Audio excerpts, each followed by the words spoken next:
프랑스, 독일 등 유럽의 방산 강국이 한국산 무기 유럽 진출을 막아서고 있는 가운데 지난 4월 18일 이들이 가장 두려워하고 있다는 한국 괴물 무기의 시험 장면이 공개되었습니다. 바로 현대로템이 유럽 수출을 겨냥하고 작심하고 만들었다는 30톤급 차륜형 장갑차 NWAV의 주행 시험이었습니다. 지난해 10월 아덱스 2023에 현대로템의 30톤급 장갑차 실물이 최초로 공개되어 전 세계에 큰 관심을 받았는데 실제로 주행하는 장면을 드디어 보게 된 것입니다. 현대로템은 NWAV가 미국 해병대 상륙 장갑차와 비교할 수 있을 정도로 성능이 우수하다고 자신하고 있는데 방어력을 굉장히 높이면서도 기동력까지 강화했기 때문에 세계 시장에서 막강한 경쟁력을 지니고 있다고 했습니다. 최근 미국의 명품이라 불리는 스트라이크 장갑차가 휴대용 대전차 유탄 발사기에도 뚫리며 낮은 방어력으로 실전에서 무기력함을 드러내 실망감을 주었습니다. 이에 NWAV는 막강한 방어력과 기동력으로 현대로템이 작심하고 수출용으로 만들어 이미 폴란드를 비롯해 우크라이나와 헝가리, 불가리아, 슬로베니아 등 동유럽 쪽의 국가들에서 거래 문의가 들어온 걸 다 합치면 3,000대가량이 된다고 했습니다. 30톤급 장갑차 NWAV는 8륜형인데 한국군에서 운영하는 최신형 차륜형 장갑차인 K808보다 2배나 되는 어마어마한 크기이고 M2 브래들리나 스트라이커보다도 더 무겁습니다. 차량이 커진 만큼 엔진도 700마력 디젤 엔진을 채용해 힘이 좋아 시속 100km 이상으로 달릴 수 있습니다. K808에 적용된 전술 럼플렛 타이어, 공기압 조절 장치 등을 기본으로 적용했고 또한 뛰어난 방어력을 가지고 있는데 V자형 차체 바닥을 가져 지뢰 방어 능력 레벨 4를 자랑합니다. 대전차 지뢰에서 승무원이 완벽하게 보호하도록 설계돼 차체 전 방향에서 방어 성능이 K808보다 월등히 향상되었습니다. 또한 현대차 그룹의 기술력을 받은 차량답게 차체를 두르는 카메라가 무려 13개나 탑재되어 있어 이를 통해 조종사가 장갑 채취를 닫고 화면만 보고도 운전할 수 있습니다. 또한 수륙 양용으로 사용할 수 있는데 높은 출력의 유압식 수산 추진 장치로 놀라운 기동력의 수상 운용이 가능하다고 했습니다. 또한 무장은 30mm 기관포의 대전차 미사일, 능동 방어 시스템으로 아이언 피스트, 타이어 자동 소화 장치가 설치되어 있습니다. 최근 유럽의 트렌드라는 30톤급 장갑차를 한국이 작심하고 만들고 보니 최강의 장갑차가 되었다고 했습니다. 최근 프랑스 마크롱 대통령이 노골적으로 한국산 무기 도입에 반기를 들었는데 한국산 K9과 같은 명품 자주포도 유럽에서 주목받고 있지만 지금 NWAV와 같은 차륜형 장갑차가 나온다면 이를 이길 수가 없다는 것입니다. 지금 서유럽은 자신들끼리 서로 상대국 방산기업의 물건을 사주지 않는다면 대부분의 무기들이 도태될 수밖에 없다고 말하고 있습니다. 한국은 개발 속도도 빠르지만 뛰어난 성능과 합리적인 가격에 무기를 만들어내는데 유럽에서도 한국 무기가 싼 이유는 제품의 품질이 낮아서가 아니라 항상 합리적인 이윤을 추구하며 글로벌 시장에서 수요를 확대하기 위함이라고 보고 있습니다. 이번에 30톤급 차륜형 장갑차 도입을 노리고 있는 불가리아에서는 관심이 지대합니다. 지난 8일 불가리아 군사매체 불가리아 밀리터리닷컴에서 알렉세이 렌코프 기자는 영국의 경쟁력 기준을 무시하고 K9 대신 RCH-155를 선택했다며 강렬하게 비판했습니다.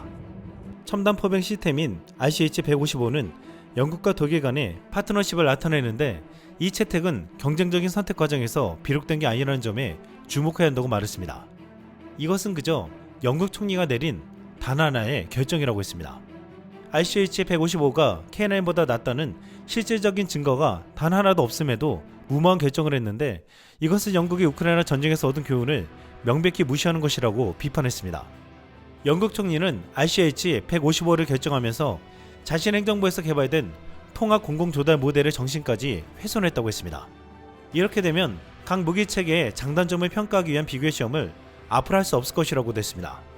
그러면서 이 매체는 영국의 AJAX 장갑 보병 차량으로 겪은 악명 높은 대참사를 간과하는 사람들이 있다고 지적했습니다.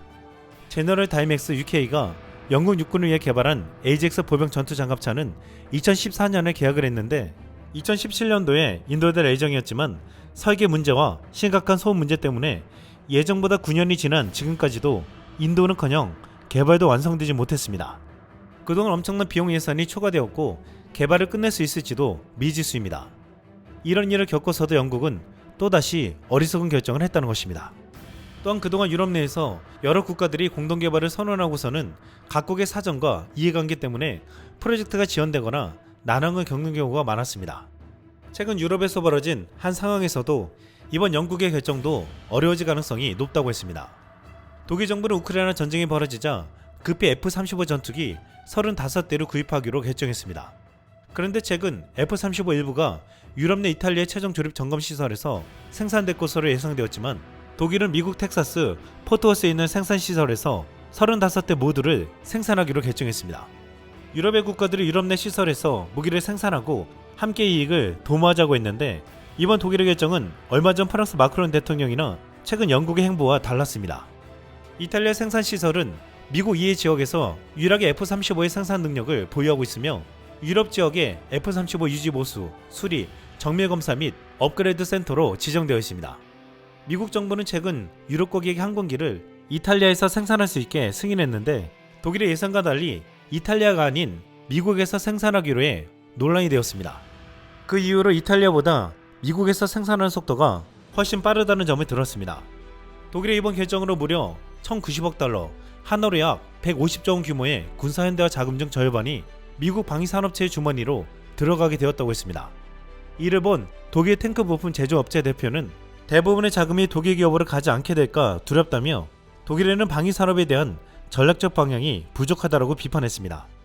아이러니하게도 이번에 영국이 자주포를 선정하면서 아무런 경쟁 없이 같은 유럽 내 독일산 ICH-155를 선정했는데 독일은 이탈리아에게 생산을 맡기지 않고 미국 내 생산을 선택했습니다. 그 이유는 바로 속도였습니다.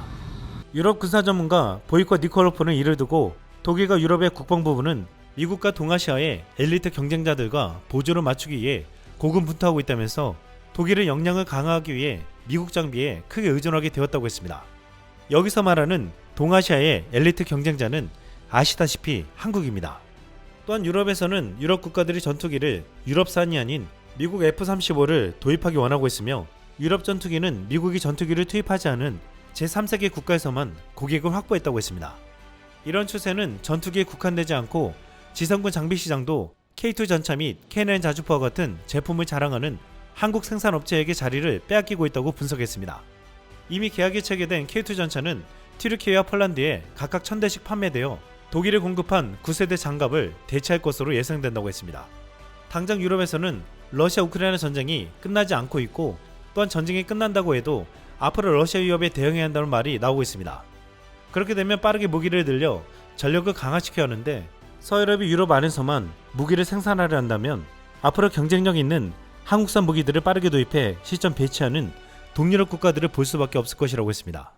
결국 영국이 이번에 K9 자주포가 아닌 독일 ICH-155를 선택하는 결정은 굉장한 악수가 될 수 있다는 것입니다. 노르웨이도 K2 전차가 독일산보다 2.5배나 저렴하고 표적 획득 처리 속도가 더 빠르지만 결국 정치적인 이유 때문에 독일산을 선택했습니다. 유럽 경제가 어려워지는데도 더 많은 비용으로 더 오랜 시간을 거쳐 무기를 받게 된다면 앞으로 이런 전략이 유지될 수 있을지에 대한 의문이 들고 있습니다.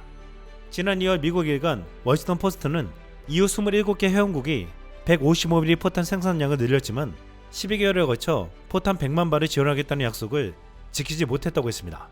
결국 이 약속을 지키지 못해 우크라이나는 러시아군이 저지할 포탄이 부족해 밀렸다는 것입니다. 우크라이나는 매달 최소 20만 발의 포탄을 필요로 하지만 유럽이 생산할 수 있는 포탄 개수는 여전히 월 최대 5만 발 안팎에 불과한 실정입니다. 이에 나토의 한 당국자는 모두가 국내 시장이 이익을 보기를 원하고 있다고 말하며 편협한 지역주의에 사로잡혀서는 안된다. 최선의 거래처가 한국이라면 우린 한국제를 사야 한다 라고 주장했습니다. 지금 독일과 프랑스, 영국 등 유럽 주요 방산업체들이 자국 내 무기 생산 능력과 성능을 높이는 동시에 수출을 막기 위한 암묵적 카르텔을 형성해 압박을 가하고 있습니다. 유럽이 K방산의 안방을 빼앗길까봐 엄청난 견제에 나선 것입니다.